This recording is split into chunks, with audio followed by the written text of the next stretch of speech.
everybody? Oh, you're awake. It's good. Let me actually open this up, make sure it runs before Michael disappears. We had it running before.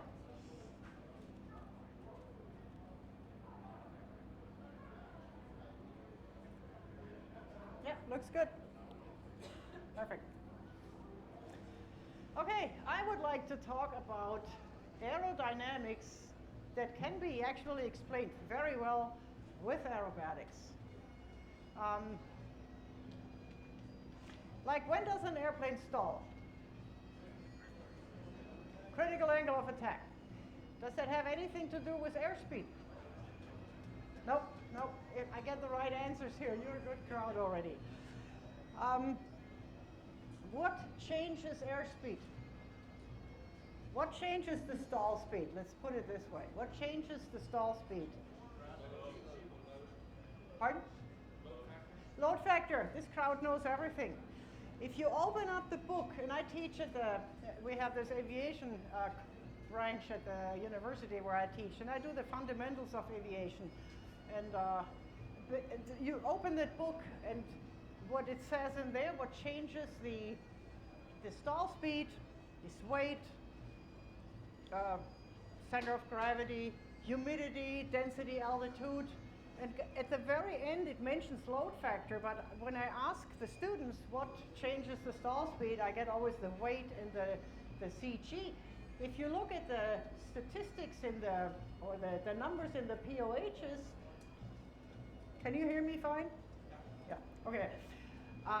It changes it up to 15%. 10%, 15% is the max. The stall speed varies around depending on how you load the airplane and where the CG is.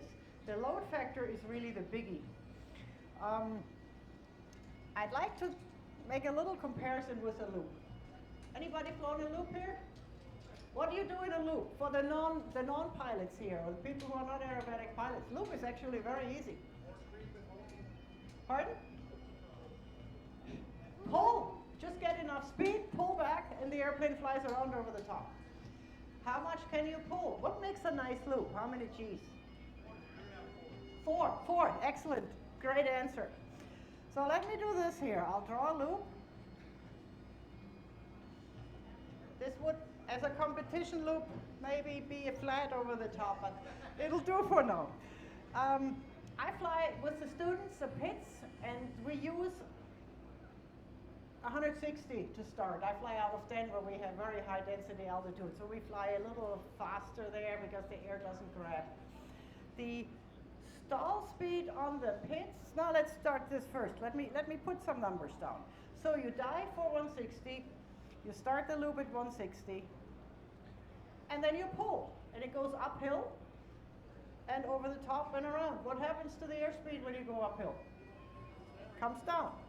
So 140, 120, 100 about here, 80, 60.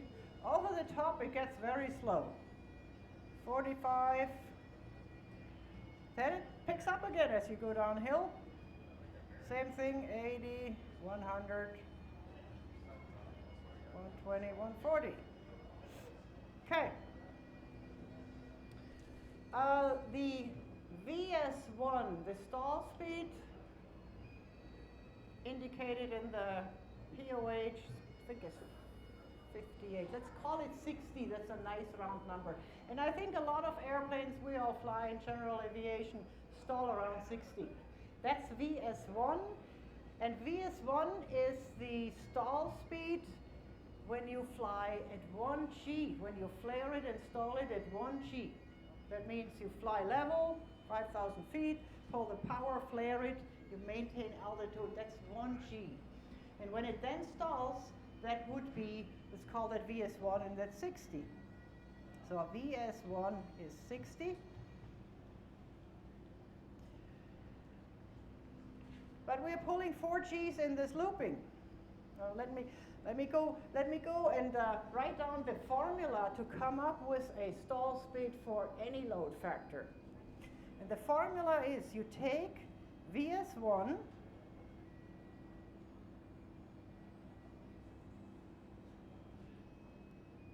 Here we go.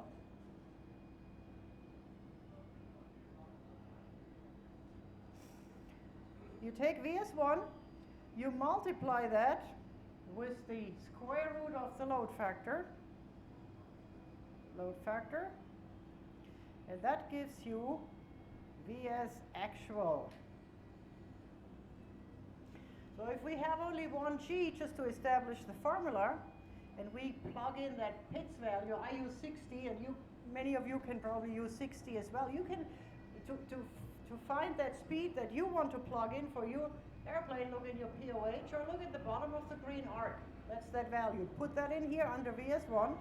So we put in 60 times, let's say 1G, square root of 1. What's the square root of 1? 1 times 60 is 60. So let's keep that format for the stall speed calculations. In this loop, you pull 4G. You pull hard 4G. What's the square root of 4? 2. So 60 times square root of 4 is 2. 2 times 60 is 120. These monoplanes out there, they're certified to 10G. Let's pull 9 Gs. So 60 times square root of 9. What's square root of 9? 3. 3 times 60? 180. For the aerobatic pilots, that's clear. For the non-aerobatic pilots, did you think you can so quickly stall it at 180? It's a bit of a strange concept. So if you pull hard enough, the airplane will stall at 180. Is it a good idea to pull 9 Gs in a Cessna? No. How can we fly at 45 over the top of that loop if you're supposed to stall at 60? Half a G, yes. So let's go 60 times square root of 0.5 and see, since you offered that, what is that? Oh, wasn't you, I see. So square root of 0.5 is 0.7. What's 0.7 times 60? 42. There was no answer I could hear. But I'm prepared, I've done this before, so I don't have to look it up anymore. So if you have a half a G, that means if you're flying level, you cannot maintain altitude. You are going down in a curve. There's the 0G when you are weightless. They do that astronaut training. They go up, fly this parabola over the top, and you are at 0G. So let's figure it for 0G. What's square root of 0? 0. Let's call it 0. I'm not sure if that's mathematically definable like that, but we are not mathematicians here. If common sense makes it 0. 0 times 60 is 0. If you don't push or pull, if you are at 0G, it will not stall because there's no angle of attack. You're completely parallel to the relative wind.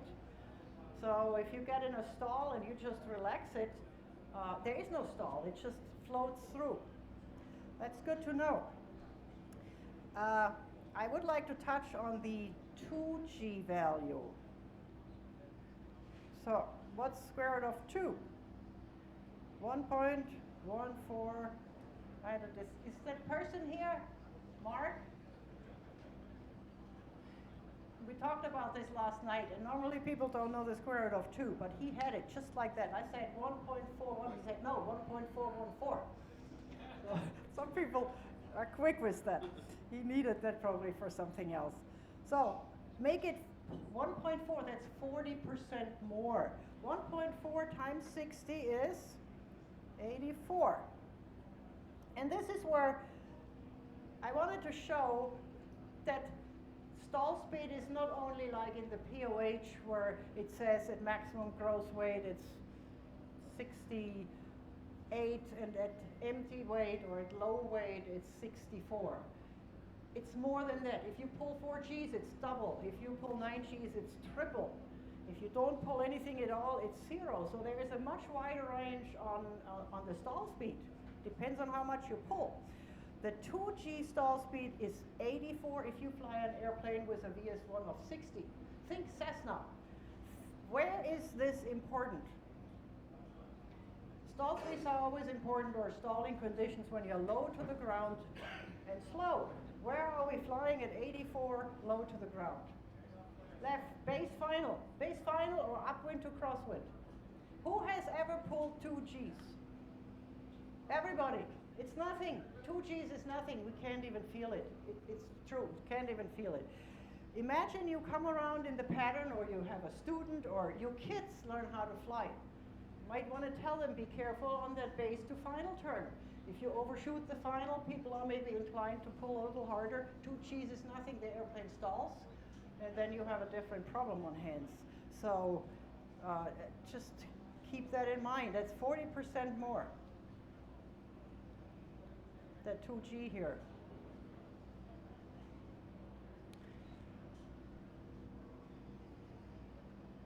Okay, back to the loop. We're pulling 4Gs, and at 4Gs we see here the airplane stalls at 120. And if you pull up in that loop, you reach the 120 very quickly. If you don't ease off on the pulling force, you'll stall right there. So you cannot pull and maintain a hard pull all the way through that loop. A good way, you have to ease it off all the way. Let me draw a little graphic here. Maybe I should pick a different color for that. Let me do this. And these are pull vectors, if you want so. As you pull up, you pull less. And then when you come back down, you pull more again. It should be elastic, not digital. And the feel, if you think you are flying 3 loops in a row, when you are through the bottom, going through the bottom, you're very heavy. Lots of weight, lots of G's. When you're over the top, you're very light, almost floating. But you don't want to push too much and keep it inverted, then you get a flat spot over the top. In competition, that's gets you a lot of deductions. A good way to describe it is, think of a bucket of water. You have a bucket of water, you're swinging it around. Heavy on the bottom, light over the top. Heavy on the bottom, light over the top. But you don't want the water to come out. And for the really brave ones, fly it in your aerobatic airplane and unbuckle. No belts, okay? Fly a loop and don't fall out of the airplane. So heavy on the bottom, light over the top, but not too light to fall out. That's the perfect loop. Questions to the loop? Okay.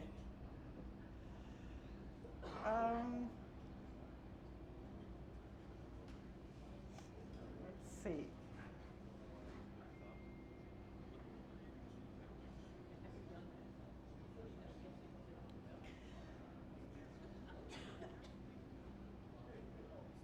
How do you get out of the stall? Let's say the airplane stalls. Just to finish this off and not only say how the airplane stalls.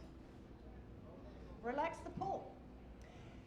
Correct, relax the pull, go forward. If you are, and then the other thing, aerobatic airplanes stall positive when you pull too much and negative when you push too much. They are designed when you have full stick back deflection, the airplane is stalled.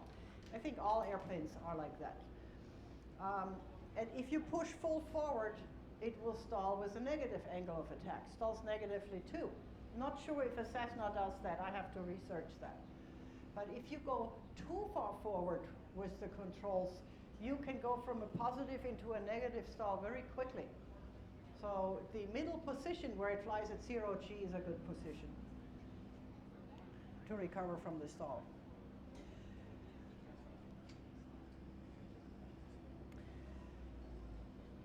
Different subject. Propeller forces.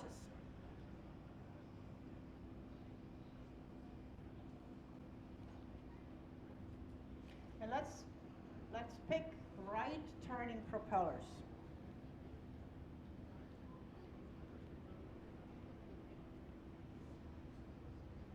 Most of our props here in the United States are right turning.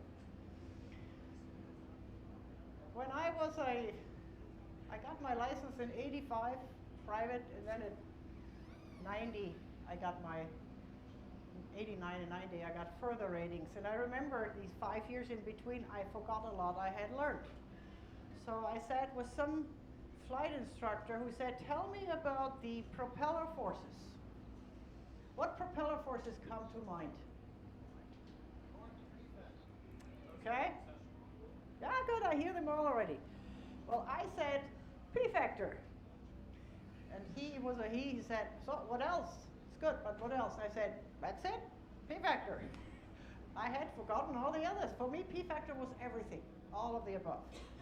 And I had it over the years now, this is a long time ago, 30 years, I had found other people who had forgotten all these others, and they say P-factor. So if anybody is here among you who is in that boat, there are a lot of us, just to say that, so be calm. But there are more than P-factor. But P-factor is one of them, so let's start with that. There we go.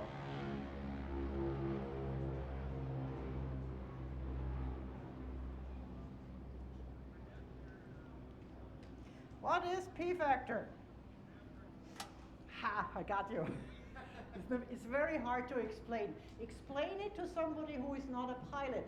And I get always stumbling. I do.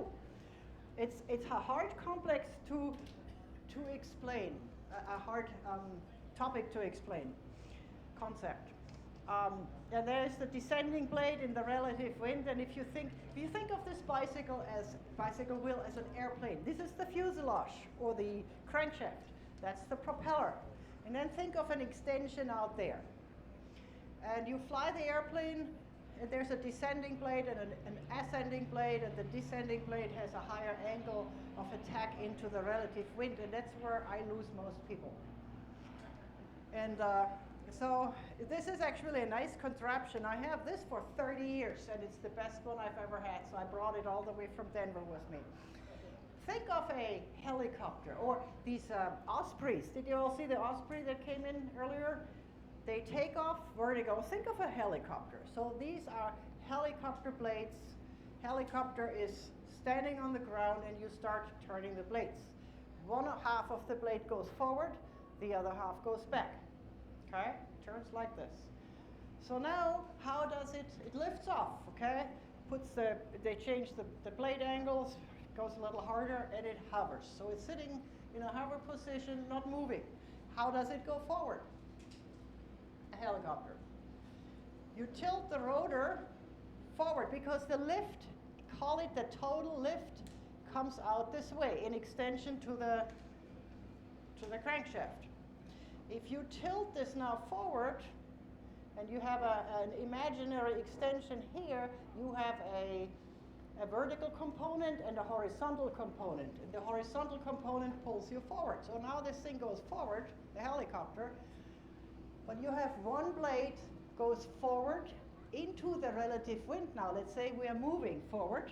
So this rear blade goes forward and the back blade here goes back. So there is a relative wind differential there. Make sense? Okay.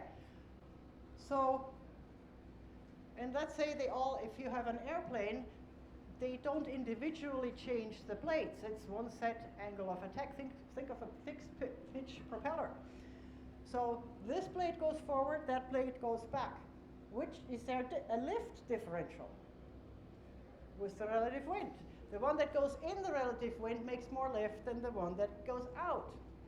So technically, that propeller should flip over, the helicopter. Why don't they flip over? You change the blade. Are you a helicopter pilot? No. Oh, helicopter pilots in here? Aha. Am I doing good so far? All right. I always have to be careful what I say when the specialists are in the room.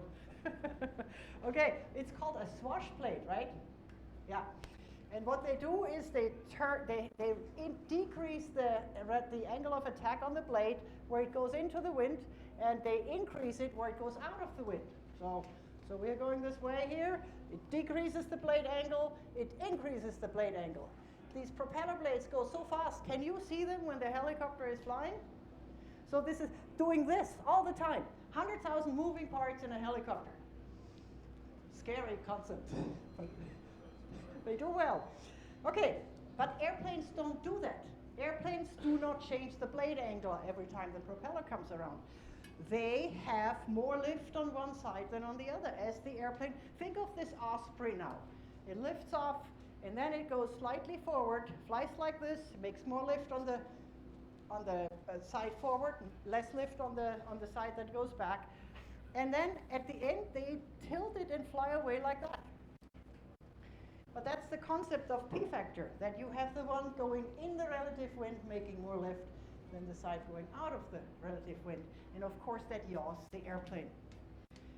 And there's also the concept, the higher the angle of attack, the more P-factor you get. And that is the angle between, call it the extension of your propeller, if it sits in the air like this. If you're flying parallel, let's say the Osprey has now flies cruise, flies like this. And let's say it has no angle of attack. And the angle of attack would be the wing chord line and the relative wind. Just think of the extension of your propeller here, okay? And then it flies slower. Or we can do that with the airplane. Fly slower, and you raise the nose, and you're flying like this. The relative wind is from that side, it's level, and your extension of the propeller has an angle. The higher that angle, the steeper you are, the attitude of the airplane, the more P-factor you get. So P-factor is related to angle of attack. If you have no angle of attack, you have no P-factor. In aerobatics, that would be a vertical line to a hammerhead. If you are vertical up, perfectly vertical, there is no angle of attack. That's important just to remember, because if somebody asks what forces are acting on the airplane in a hammerhead, it's not P-factor. There's no P-factor because you have no angle of attack between the relative wind, which is now straight from the top, and the axis of the airplane. Should be completely flush. So P-factor has to do with the blade that goes into the wind, the blade that goes out of the wind, and it is related to angle of attack. And it's a very strong force. But it's not the only one. What else is there?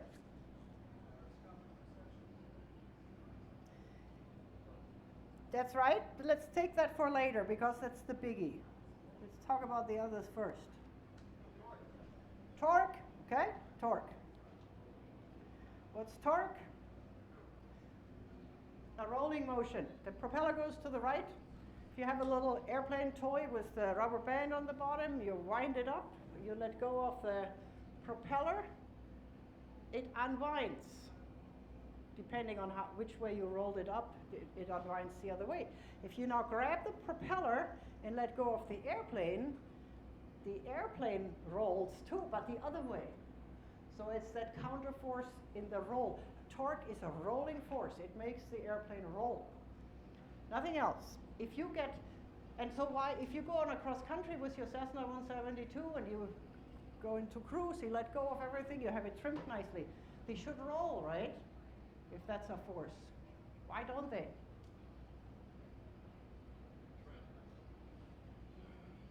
Do you have an aileron trim on a Cessna 172?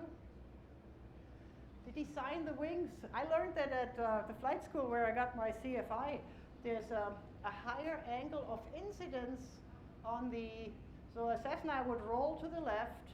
They put a higher angle of incidence on the left wing to create a higher angle of attack efficiently, and that makes the airplane not roll and fly level. So there's a difference in the angle of incidence, in the wing design, basically.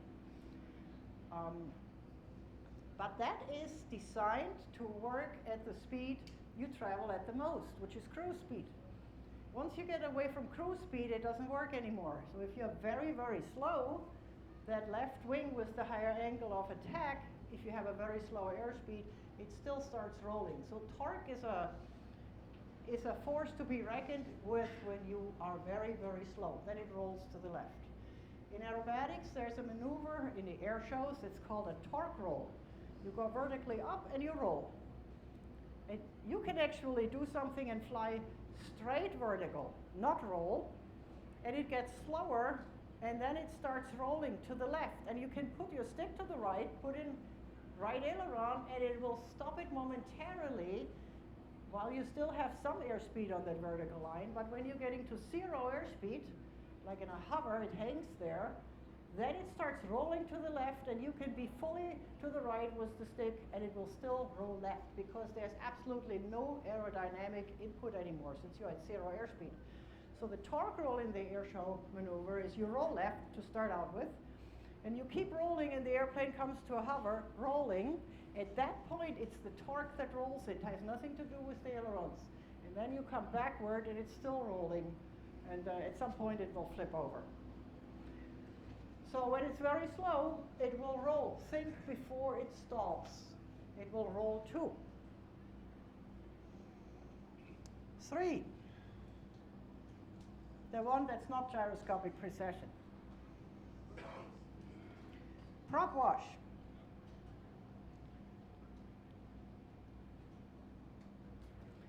That's the one for the hammerhead, for example. If you go up in a hammerhead, or let's talk first what prop wash is. I got kids' toys here. I went to Walmart on my first presentation. I got a slinky. The propeller slipstream, propeller goes to the right. It wraps around the airplane, around the fuselage, and it hits the tail on the left side and pushes it to the right. And the nose goes to the left. So prop wash yaws the airplane to the left. Okay? And they trim it with rudder trim to fly straight at cruise. But when you get away from cruise, you get slower. It's a force. So think of prop wash when you're really fast as that slinky pulled out. Wraps around the airplane, hits the tail. It's very pulled out. And then you get slower, and it contracts.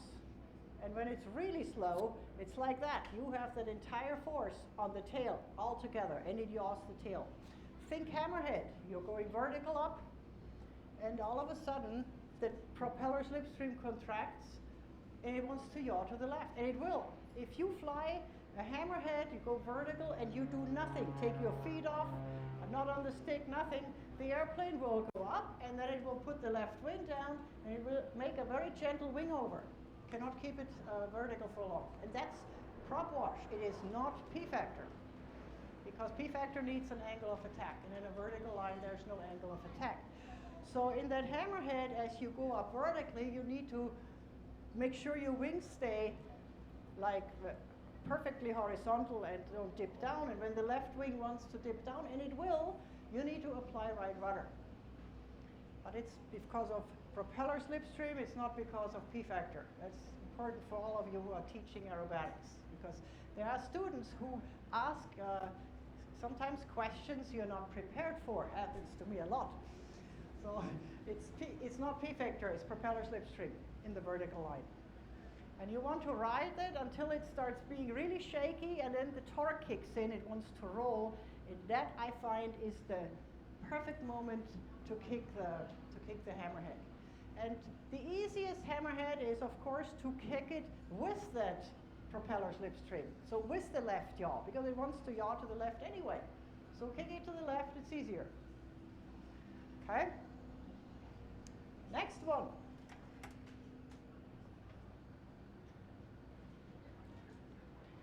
Now it's the gyroscopic precession. What is gyroscopic precession? Explain it to a 10-year-old or a non-pilot.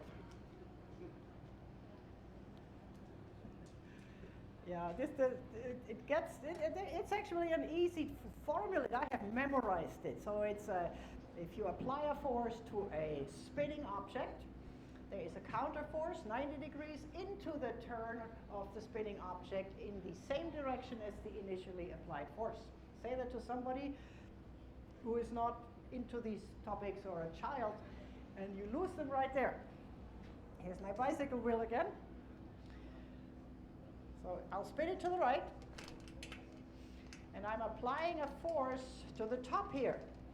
So, meaning I would do this to it. If I apply a force, then there's a counter force 90 degrees into the direction of the turn. It would be here, and push in the same direction as the initially applied force. So the bicycle wheel should do this and then that. So let's try it. And in an airplane, if you do this, you would push. Okay? So let's push on the airplane. Push forward, goes to the left. I didn't make this move to the left. It does it by itself. I can hold it like this. Let go. Hang on. Do it again. Let it go down. It goes to the left. So gyroscopic precession,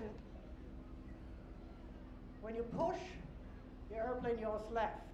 When you pull, airplane yaws right. So push, pull, push, pull. So whenever you change the propeller axis, when you pitch, also when you yaw, let's yaw. Left, right, left, right. When you yaw left, nose goes up. When you yaw right, nose goes down.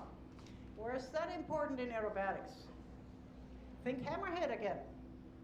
So you've managed to stay vertical, counteracted all that prop wash. Now you kick it to the left. It goes on the back. It wants to go on the back, okay? And you need to bring it down, like turn it, pivot it like on a paper plate. So you need to go stick forward when you apply the left rudder, so it doesn't go on the back. And that's where the hammerhead is a happy, we call it the hammer spin entry, because you are at 0 airspeed up there. You push on the rudder, and then you put the stick forward, and if you put the stick, if you don't be careful, then it enters an inverted spin very quickly. Yes? The question, you said you're at 0 airspeed, so the elevator is getting should we know, it's getting it from the propeller, the thrust? Yeah. So it's the thrust that creates The propeller slipstream. Yeah, it's the prop wash on the tail. Yeah. Correct? Yeah. Good observation. Yeah. It's all from the propeller. The gliders have to kick a little earlier because they need relative wind. They have no prop wash. Gliders don't have these forces. So, but airplanes do. So when you pitch, when you pull or push, you get gyroscopic precession. When you pull, it yaws to the right. When you push, it yaws to the left. When you rudder it sideways, when the propeller axis moves sideways, then the nose either goes up or down. Let's make a little experiment. Let's say your flight student goes out in a Cessna and puts it in a climb, becomes really slower. Airplane stalls. The nose drops. Let's say he or she doesn't do anything with the rudders. The nose drops with a right turning propeller, and there are also already other forces working when you're really slow and at a high angle of attack. You have P factor, yaws it to the left. You have prop wash, yaws it to the left. You have the torque coming, rolls it to the left. And now the nose drops. Watch what happens. It goes to the left. If that power is not pulled, the airplane will continue to the left most likely in a left spin there. So the nose drop goes to the left, and then it goes around, and I'm not holding this up. The nose stays high, and that's gyroscopic precession because the axis of the propeller is constantly being yawed. And the nose stays up, and that makes the spin flat. And it won't stop until you pull the power. So it goes around like this. If you pull the power, nose drops. So it's very important in a spin recovery to pull that power, otherwise it won't recover. A right yaw, I can't even keep the nose up, it goes down. So full power spins with a right turning propeller to the left. We'll have a flat spin. To the right, we'll have a very nose down spin, of course. Think takeoff in a tail wheel. When you're sitting on the runway with a really high-powered airplane and you apply full power, and they sit like, look at these pits over there, they sit like frogs, they sit like this, okay? You're sitting on the runway cleared for takeoff from the tower, you apply full power. There are already one force there, and that's that's prop washed, and you haven't even moved yet. Tons of prop wash on the tail, so it wants to push the tail to the right and the nose to the left. So you need to be on that right rudder when you bring in the power, otherwise the airplane just turns to the left. There's also torque in this. In the pits, when I take off, I need to put the stick right, otherwise it'll go to the nose to the left. I haven't even accelerated yet. And so then we start accelerating. Most tailwheel pilots pick up the tail. So you push forward on the stick to pick up the tail, to get it off the ground, to align the airplane fuselage with the relative wind, to make less drag in a way. But the downside to that is you have to be really careful because you have propeller slipstream. Once it starts moving, it's still in this position. You have now an angle of attack into the relative wind that comes from here, and you have P-factor. And you also have torque. So you have P-factor, propeller slipstream, and torque, and now you start pushing that nose forward. And the gyroscopic precession is almost the strongest one of all of them. So once you push that stick forward, the airplane really wants to dart to the left. And I think in Second World War, when I know I'm from Germany, they put these kids into the Messerschmitts, into the 109s, and half of them ran these things off the runway on takeoff because they would pick up the tail and it went off to the left in the ditch. Just this simple maneuver. So for takeoffs and tailwheels, be careful with high power changes and lifting the tail. I flew a lot in Florida in the 90s in my pits, and there were always these tortoises and turtles walking across the runway everywhere. So I was taught there, and I still do this. I don't lift the tail up really. I just accelerate it like that. Because if you hit something that's on the runway, you have the tail up like that, you sure run the propeller in. So I keep the tail down until it's a little faster, and then I just barely lift it off and fly it off in that position, which is the perfect climb out position anyway. Little habits of everybody. Gyroscopic precession. So, when you pull, you need right rudder. You push, you need left rudder. No, the opposite. It yaws left. When you push, you need right rudder. And it yaws right when you pull, and you need left rudder. There is a difference though, because when it yaws to the left, it has support of all the other forces. Prop wash, P-factor, torque, all work to the left. And then the additional left yaw from gyroscopic precession. So it all comes together. When you push, it yaws much more to the left than when you pull. And also, when you're slower and you push, it yaws much more than when you're fast, because when you're fast, you have a lot of relative wind keeping the airplane straighter. So the gyroscopic effect is not as pronounced when you're at fast airspeed than when you're at slow airspeed. When you pull, and let's say you are slow, when you pull, you have P-factor, prop wash, torque, working to the left, yawing to the left, and the gyroscopic precession to the right. It's almost sometimes canceling each other out. So you need less rudder when you pull for gyroscopic precession than right rudder when you push. A maneuver where you feel that especially is called the Humpty Pump. You pull vertical and fly a vertical line, and then you either pull over the top, you're supposed to make a perfect half loop over the top, and then you come vertically back down. And the more difficult one for the direction control is the push, so you can either pull over or push over.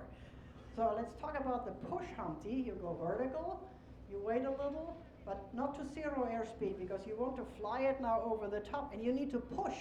But you're much slower already, so you have prop wash, you have no P-factor because you're perfectly vertical, no P-factor, a little bit of torque, but now you start pushing. You're supposed to push it hard over, and it wants to go to the left, and if you're not, and then you're not seeing anything because you're hanging and the airplane is going like this, and until you're almost a little nose low, you see nothing. It's a feel thing, and you have to practice it to do it right, because if you forget that right rudder, the airplane, when you push, will change direction. You change direction 90 degrees, And in competition, who has flown competitions here before? Is it true when the chief judge says, are you here? You say, yes, I'm here. And they say, the box is yours, have a good flight. And my brain always somehow disappears from my head and it hides under the parachute. And my brain is gone. And I go in and I do the Humpty bump, vertical, push over the top, changes the direction. I come out and I happily continue on this side flying the rest of the maneuvers. Let's say this was maneuver number 1, there are 10 more figures. And they are all zeros because you fly them in the wrong direction. All zeros. This has happened. It will happen, they say. It has happened to me. Yeah. So that's the skill in competition flying. And these forces are part of it. And it's about the control in aerobatics in the competition, or in aerobatic maneuver generally, to keep these forces, to know about them, and to know how to counteract them. Okay, questions to any of this? Or inputs that I forgot to say? Because you see, I don't even have a checklist on what I'm doing here. Okay.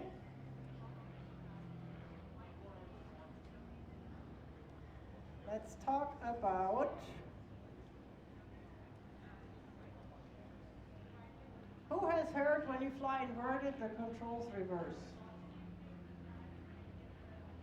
Yep, it's out there. They don't reverse. They're the same controls, but you use the different foot. And I brought Barbie dolls to demonstrate that.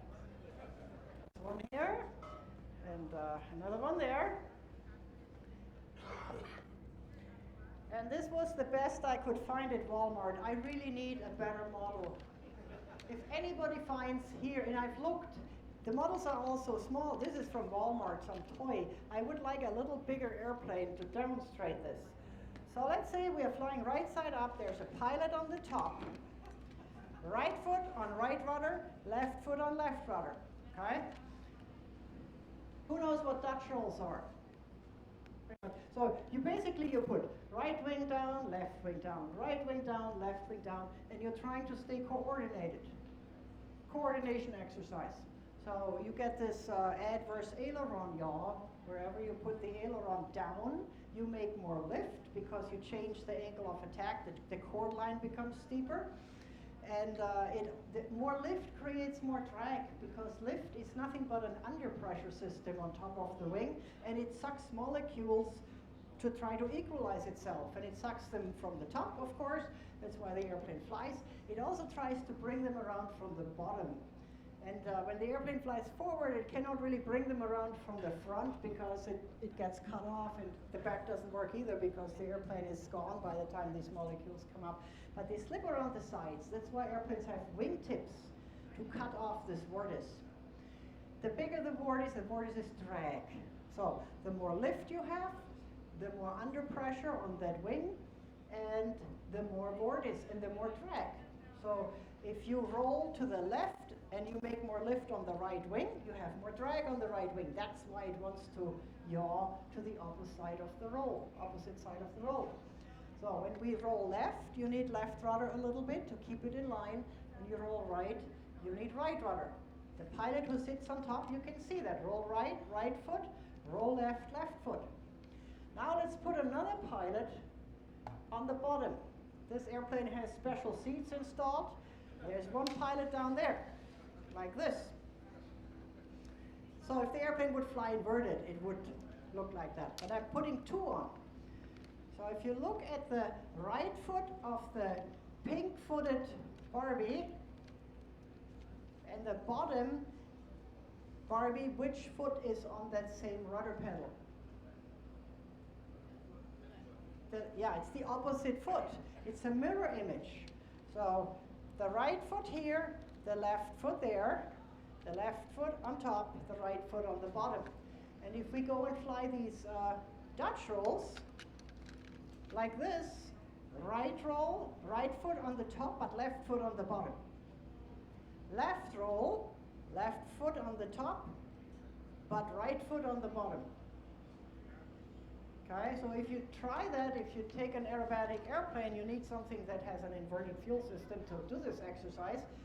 Do it up, right side up. You put your stick, so the stick always works the same way. You put it to the left to roll left, you put it to the right to roll right. You do your Dutch rolls right side up, so right stick, right foot, left stick, left foot. And then when you go inverted, it's right stick, left foot, and left stick, right foot. Who knew this? Or who didn't know this? There's a crowd, some of them, yeah? So it's kind of, if you never do this, it's kind of nice to know. It's not a need to know. But if you are trying to recover an inverted spin, it is a need to know. Okay? So let's get in a spin. We stall the airplane. We spin it. Let's say we don't pull the power. It spins to the left, or we spin it to the left. We initiate a left spin. To recover, and the person who sits right side up, it's a right side up left spin. We entered it with the stick too far back. So the airplane is spinning. The person who sits on the top uses which rudder to recover? Right rudder. The person on the bottom uses which rudder to recover? Left rudder. Yeah? So that is why it's important, and maybe I think I have time to talk about this a little bit, to keep in mind that in inverted flight, the controls don't reverse. You just sit on the other side of the airplane, and you're using your other foot to activate that same pedal, that same rudder pedal.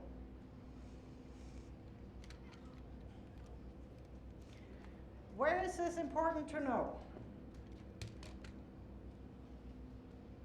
Well, spin recovers isn't one of them. We'll talk about that in just a second. There's a maneuver called a Himmelmann. Half loop up to inverted, roll to right side up. Okay? When you have completed this half loop up, are you fast or slow up there? Very slow.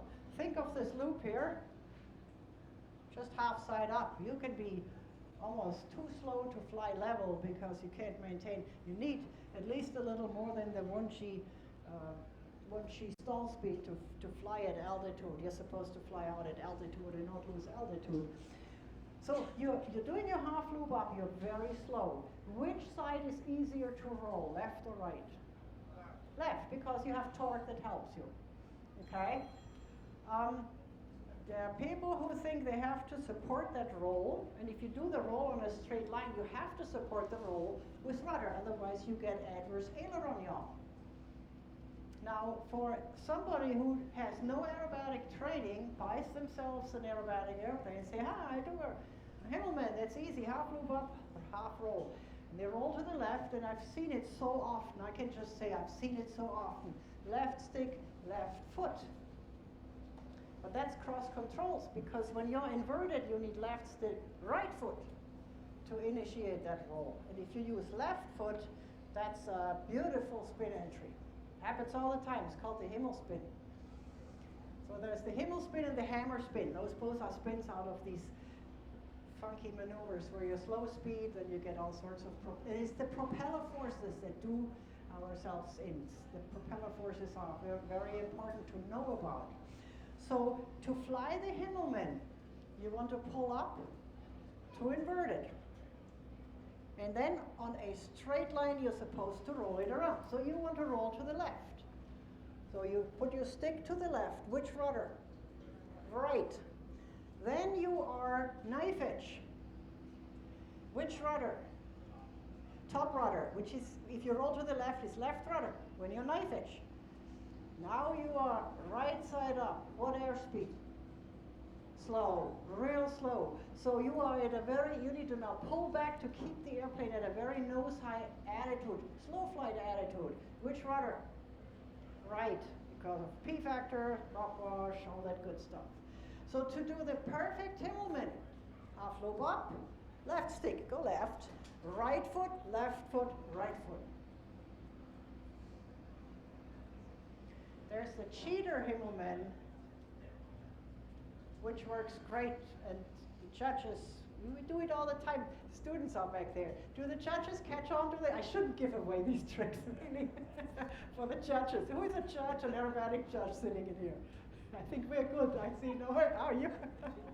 Okay, so pull up to inverted, but you want to, just before the airplane finishes off and flies perfectly horizontal, just a little before, push the stick to the 0G position.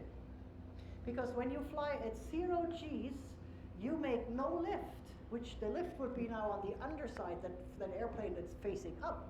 The airplane doesn't care. It's the top side of the wing in that moment. So you push the stick forward to the 0 G position, and then you roll it at 0 G. And at 0 G, there is no adverse aileron yaw, so you need no rudder at all. And that works a lot better than using the wrong rudder. So for everybody who has, this is a complicated concept with these rudder reversals. We'll pull up to 10 degrees off the horizon, push a little forward, roll it, and then you have to immediately pull to keep the nose up, because if it dips down, and it will if you're so slow, then the judges look at that, and they give you 1 point deduction. You get a maximum potential of 10 points in competition for a figure, and every 5 degrees off pitch, roll, or yaw is 1 point deduction.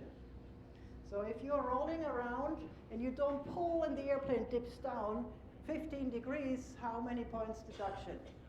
3, because 15 divided by 5 is 3. Yeah, happens just like that. So you need to, when you have rolled it around, pull, keep the nose in an attitude that it requires to not lose any altitude. That's the Himmelmann.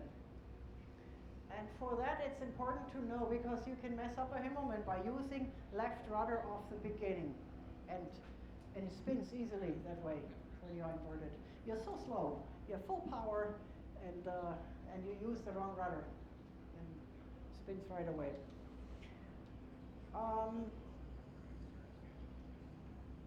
Anything else, Dylan, for the reverse inverted flight that I'm forgetting? Any questions?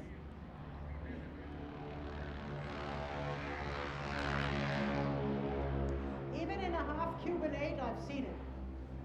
On our team, I don't know if you heard Michael before, I think it was a little noisy. I work at MSU Denver, Metropolitan State University of Denver. We have an aviation aerospace department there with 600 enrolled aviator students. You can get a Bachelor of Aerospace Sciences, as UND and others that are here. There's a whole tent full of them at the universities. We have an aerobatics team, like UND has one, the Air Force has one. There are a couple students back there.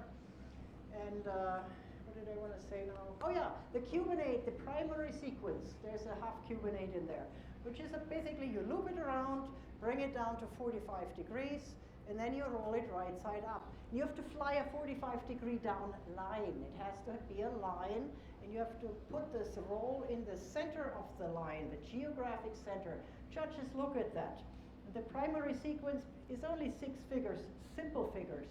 So what can go wrong in simple figures? And the judges sit there and say, okay, a slow-moving decathlon comes, and they look at the line length. So the line length has to be the same before the roll and after the roll. And since you are much slower when you come over the top, you have to time it longer. You have to count or find some kind of way for you to time this and fly longer time-wise before you roll, and then shorter afterwards to make the distances the same. And when you roll, you are inverted, 45 down, but you're still inverted. With the new ones I took on, one of our decathlons broke, so I took them out in the pits. And they all go left stick, left rudder. And the airplane does some funky maneuver that I'm never ready for. But I think it's a reflex, it's a habit that comes from maybe not so much training. And these are all new students, they don't have so much training. But there are habits, there are reflexes, and sometimes they are wrong. And in a 45 down line, it's not really dangerous because you're picking up speed. So if you go on the wrong rudder, it just yaws it around. And the judges look at that and say, well, there was a yaw 10 degrees to the side, 2 points. And talking about the half cube and 8, so there are rules. There's a rule book in competition aerobatics. And when you have a line with a roll in it, the roll has to be in the center and the lines have to be of equal lengths. And if the line is shorter after or longer after, it's a point or two deduction. If the line sometimes gets steeper after, it's also a point or two pitch. 5 degrees 1 point, 10 degrees 2 points, and so forth. It's brutal going to competition. And then there is, if you have no line, you come over the top and you roll right away and then you fly a line. If there is no line before and a line after, or vice versa, a line before and no line after, it's 4 points deduction. It's kind of ruthless. If you have no line before and no line after, it's 2 points deduction. And it's for airplanes that have no inverted system. Maybe they come around, they roll right away, they pull out right away. That's 2 points. But no line before and a line after is 4 points. I saw that a lot with people flying with me lately, and I think it has to do with nerves again. You go into the competition, the judge says the box is yours, have a good flight, the brain leaves, hides under the parachute, and we have practiced these Cuban 8s a million times before, not quite, and they flew beautiful figures before, and they come around, immediately roll and fly out. And I'm thinking, what happened here? It's the brain disappearance factor. It has to do with adrenaline probably and a higher setting of distress mode. And in competition in a Cuban 8, it's only 4 points. It's not life-threatening. But in, let's say you get in a spin and you forget to pull the power, it's a different ballgame. That can be very dangerous. Questions to Himmelman? Any figures in the meantime? Okay. Can you still bear, because we still have time. I'll approach something else where all these forces really come in. Let's talk about spin recovery sequence by priority.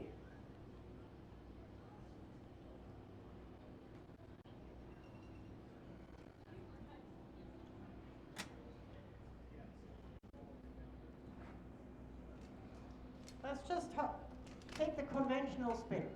Full power, climbs a little too high, something falls down, you're bending down, you're pulling a little more, trying to get the pencils, always what the examiners throw at the students, I think.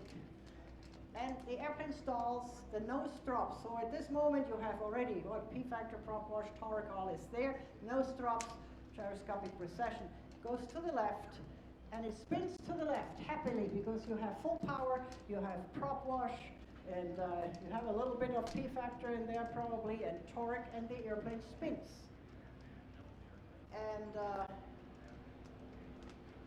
I've seen it a lot. We do spin training. This is usually power off. This is maybe the habit formation too.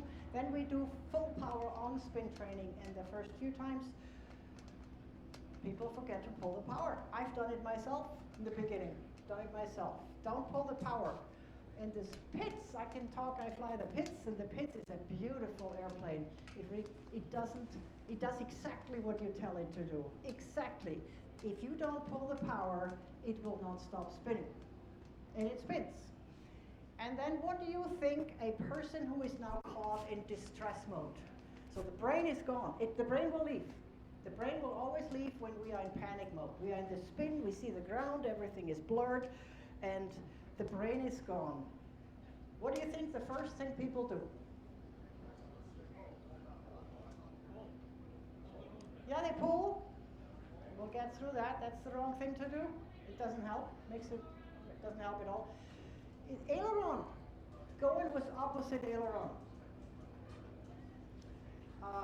And we'll talk about that too. But you have to get rid of the power first. You can do everything else right. If the power is not pulled, it will not come out.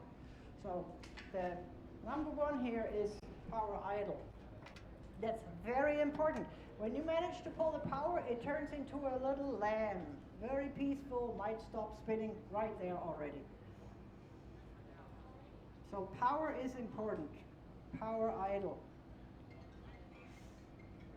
Who knows Bill Finnegan?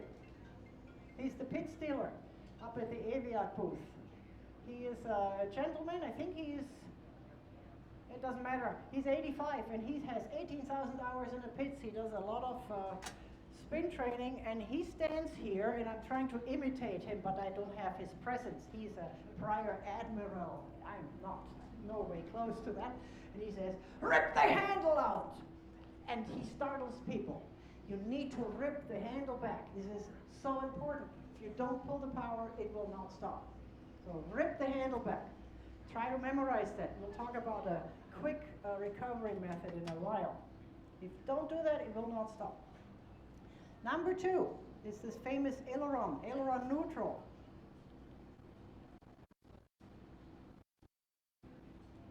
And I have to do a little drawing there.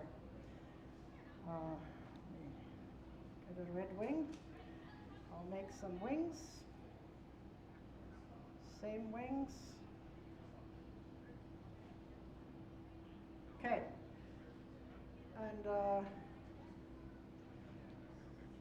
so let's say that the relative wind is always from, if we are, let's say we are in a stall, so the relative wind comes a little because the airplane is descending below. I'll draw it like this on all of them. That's the relative wind, the blue one.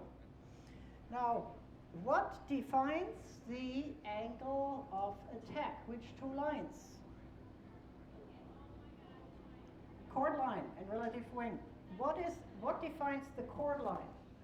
What are the 2 points that define the chord line? Leading edge and trailing edge. Hang on, I have to do this here. So the leading edge is on the front, here. Where's the trailing edge? End of the aileron. So if we have a neutral aileron, kind of like this, okay, then we have, if we roll, well, let's do this exercise already. Let's say we get on a left spin, we manage to pull the power. And the reflex is to roll right to stop this left turn. It's really there, that reflex, especially when the brain has left the head. So when you roll to the right, you put your control stick to the right. Which aileron goes up, which one goes down? Right one goes up, left one goes down. For the ones who don't know this yet, CFIs, very important for CFIs, you send your students to the examiner. Examiner says you deflect your controls to the right. Which aileron goes up, which aileron goes down, and the brain has also, with an examiner, left the head. There is a shortcut. If you think of a Cessna control and you hold on with both hands, put your thumbs up, and you roll right, you go to the right, and your up thumbs, the thumbs up now point to the right, that's where the aileron is up. So thumbs up, aileron up. The other one is down. For the ones who didn't know yet, but I learned this late, so you're probably all ahead of me, but it's a nice little trick. So we roll right, the left aileron goes down. Come on, switch over. The left aileron goes down. I'll make this very exaggerated. And the right aileron goes up. Now let's see what that does to the angle of attack. So let's draw the chord lines for all of these. I'll make them in green. So the neutral aileron is here.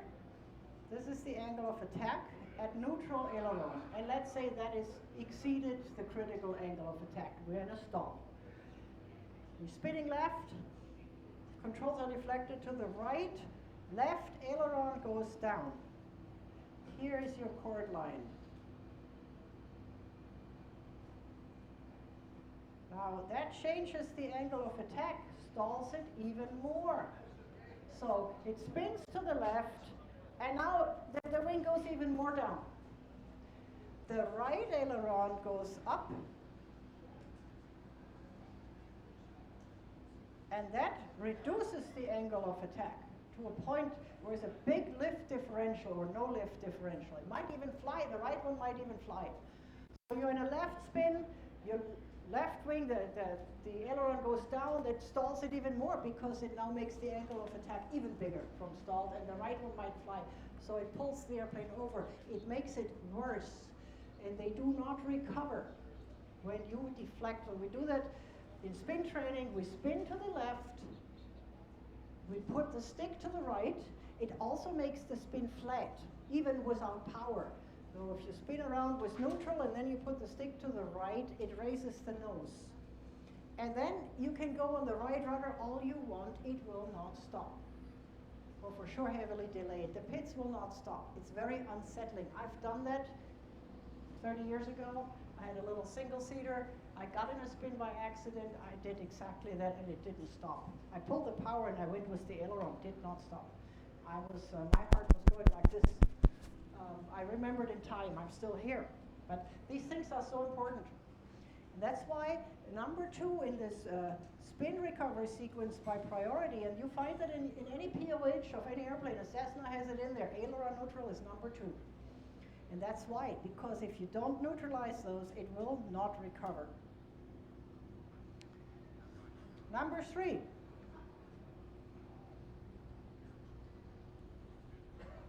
Any takers? Opposite rudder. Come on. I'm supposed to tap it. Here we go. I have bratwurst fingers. Any Germans here that are listening? No, they're not. Good.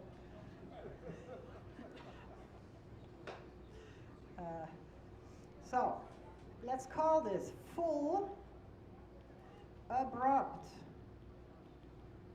opposite rudder.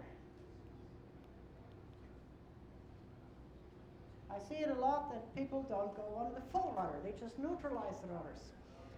Has to be abrupt too. Think of being a karate person and breaking that brick with your foot. Pedal to the metal. And opposite. How do you know what's opposite and what's the same way? Where do you look?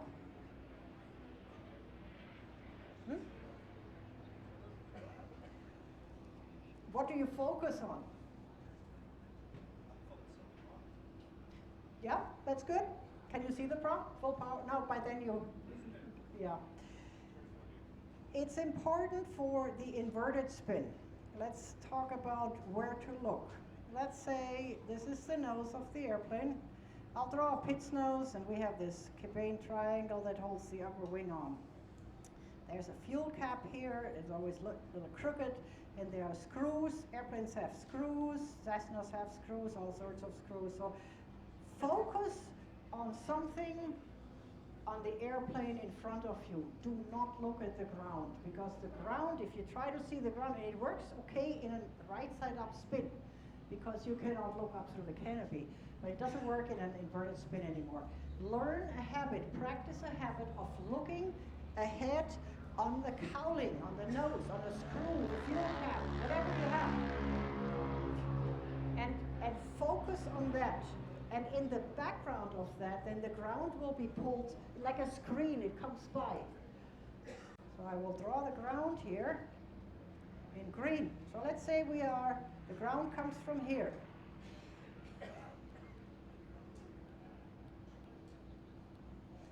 The side where the ground comes from is the side you're spinning to.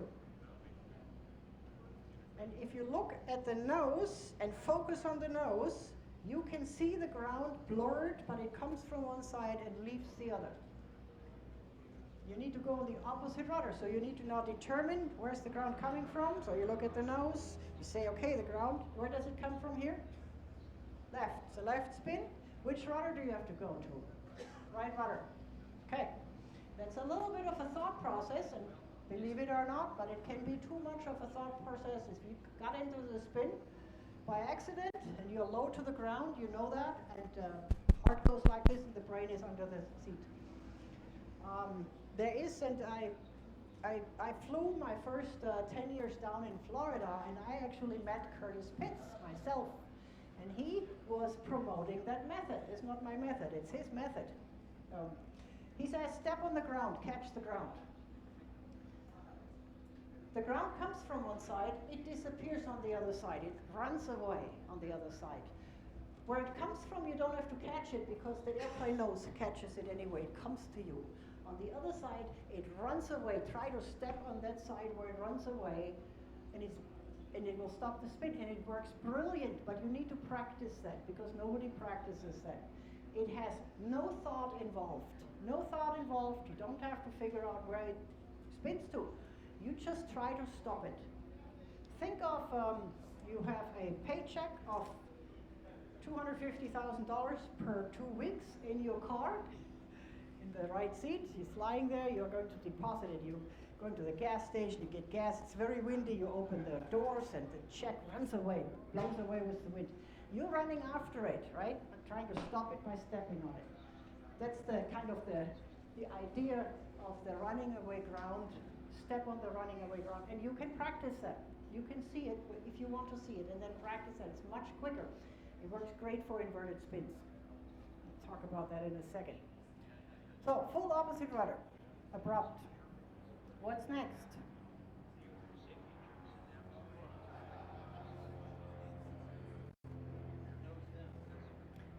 Something with the elevator.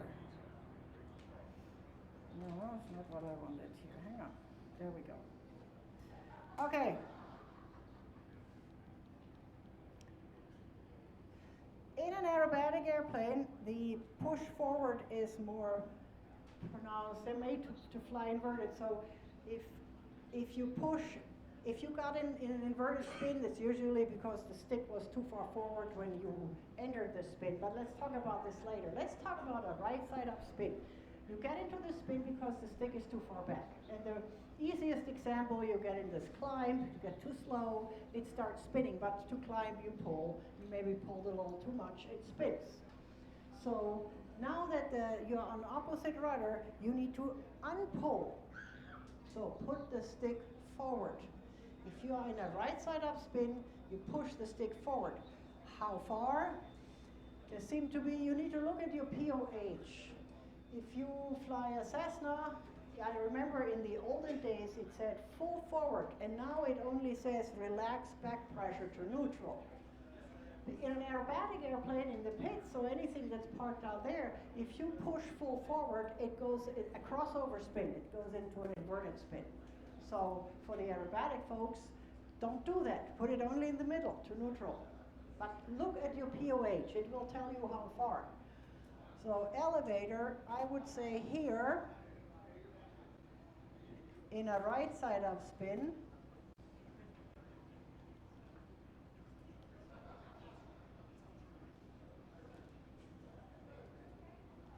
push forward,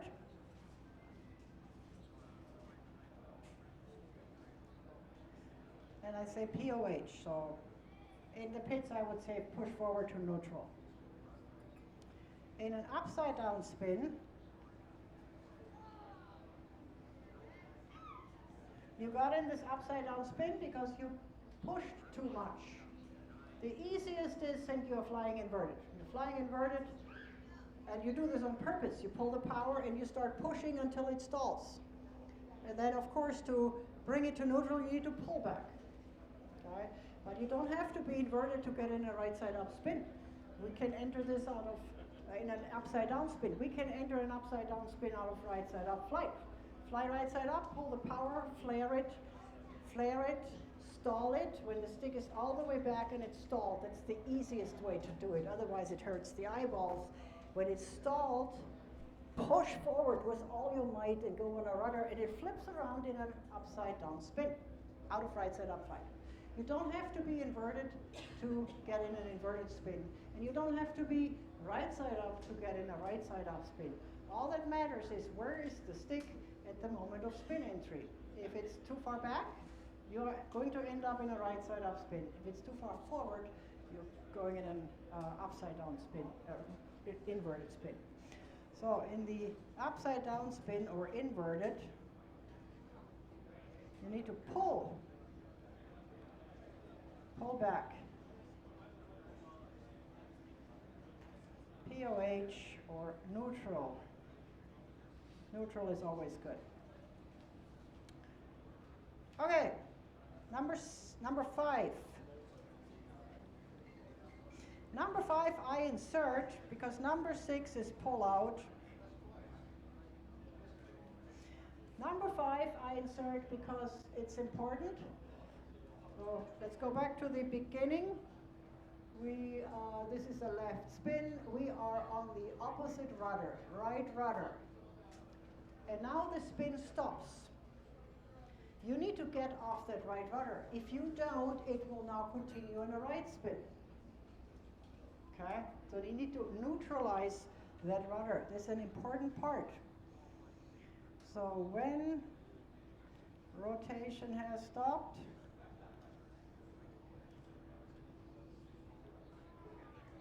neutralize rudder.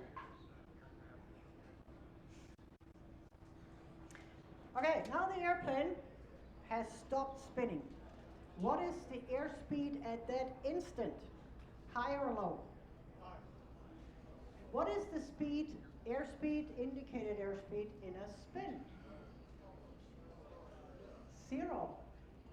It indicates 0. If we have time, draw 45. Am I coming? Where's Michael? So I'm from, we have only 15 minutes, I think. Is that right? I think I might have not time for this video, but we'll see. It says 0, and I have a spin video I can find where you see it, and it's pinned at 0. Spin speed or airspeed is 0. When you recover, you are 0 accelerating, but it's not that it goes from 0 to 100 in 0.1 seconds. It takes time to accelerate. Even though it's vertical down, it takes time. Many reflexes, it has stopped spinning. The airplane points straight at the ground. What do you think people do? Pull like a maniac. Pull like a maniac. And let's go back to here. You know, if you are at 0 airspeed, how much can you pull? Not very much. Okay, so be gentle with the pull. Make sure it keeps flying and you don't stall it, because if it points straight down and you pull too much, it will keep pointing straight down, but it will be fully stalled into the ground. It will not fly. So you need to let it fly. You can feel that with shudder in the elevator. You want to chase me out? Okay. Let me find some closing words. No, I have, very important, the emergency spin recovery. 5 more minutes. Thank you, thank you. So pull out without stalling. Okay. These are 6 points. Again, 6 is too much to remember if the brain hides under the seat. It is. There is a emergency recovery method.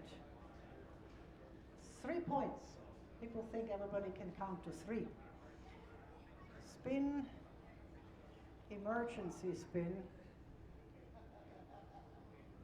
emergency spin, emergency spin. I'll do this here, recovery.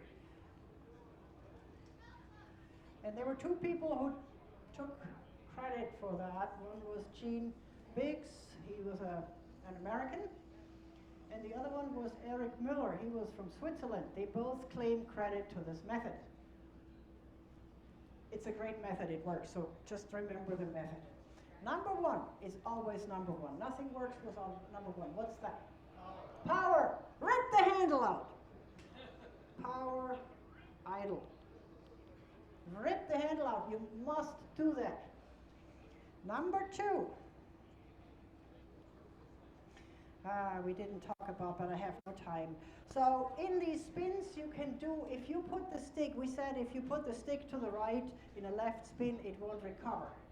Also, if you push the stick forward too fast before you are on opposite rudder, it will also not recover. It will accelerate the spin. Or in an inverted spin, if you pull back too early before opposite rudder, it will accelerate it.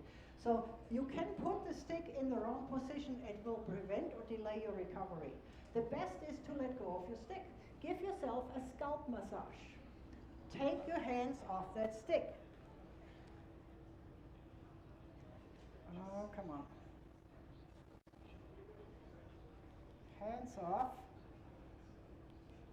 Stick. There are certain airplanes that don't like that, so there it would be called stick neutral. And both those folks who invented that method flew aerobatic airplanes, so it worked in those. Pardon?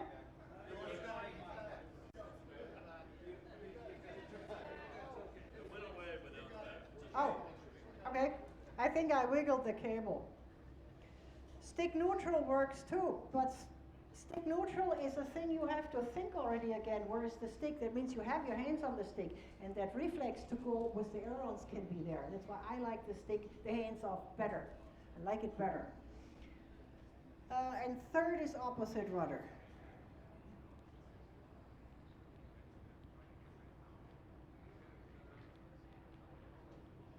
And that recovers the spin. How many turns? Dylan still here? What do you think? How many turns if you take off, if you power idle, hands off and opposite rudder? You do it fast. Half a turn, the spin is recovered. Half a turn. It's brilliant. In the Pitts airplane, and I'm not vouching for any other airplane, I should maybe take a kickback from the Pitts factory now. The Pitts, if you manage to pull the power and you take your hands off and your feet off, it will recover in 1 1/4 turns. Airplanes don't like to spin. If you pull the power and you leave them alone, they will stop spinning. I know this for a fact in the Pitts. I don't want to vouch for other airplanes, but the Pitts does that, and I bet others do it too. So, this 3-point recovery, try to memorize that. It's only 3 points. It's easy to remember. Power off, hands off, opposite rudder. Say it to yourself every time. Put it on your refrigerator, because I go a lot to my refrigerator. At least I would see this a lot. And it helps. It helps anybody, not only aerobatic people. It's nice to know this method, because anybody can end up in a spin. And you see, with all these forces of the propeller, they override the airplane if you don't tame them. So power is the most important in a spin. Oh, it's not back yet. But I think I should stop, because in 10 minutes the next people come. Thank you.